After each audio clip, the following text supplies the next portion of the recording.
রোশনাই ভয় পাচ্ছে, হয়তো ও আর বাঁচবে না। আদিত্যকে বোঝাচ্ছে, এরকম বলো না, তোমার জীবনে কি একটাই শুধু মানুষ, আর কেউ নেই?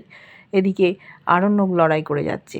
গরিমাকে জেঠিমণি বলেছে যে তুমি তো জানতে রোশনাইয়ের ওপর দুর্বল বাচ্চা, আর তুমি তারপরে ওকে বিয়ে করলে, তোমাকে তো কেউ জোর করেনি। আরণ্যকের মা বলছে, দিদি এরকম কথাবার্তা বলো না, আমাদের সংসারটা নষ্ট হয়ে যাবে। গরিমা থানা পুলিশ করতে চাইছে, আরণ্যকের নামে কমপ্লেন করবে। বলছে তুমি যা খুশি করো, একটাই জীবন, যে যার খুশি মতো বাঁচো। ওদিকে আদিত্য ফুলের অর্ডার করেছে, পছন্দের ফুল রোশনাইয়ের। ডাক্তারবাবু এসছেন, বলেছেন কোনো ভয় নেই, আপনি অপারেশনের পর 2-1 দিন বাইরে থেকে ঘুরে আসবেন। আদিত্য ওকে নিয়ে যেতে চায়, ওকে ভালোবাসে, বন্ধুত্বপূর্ণ একটা সম্পর্ক তৈরি হয়েছে। মনে মনে রোশনাই ভাবছে, যদি এই অপারেশন থিয়েটার যাওয়ার আগে স্যারকে একবার দেখতে পেতাম।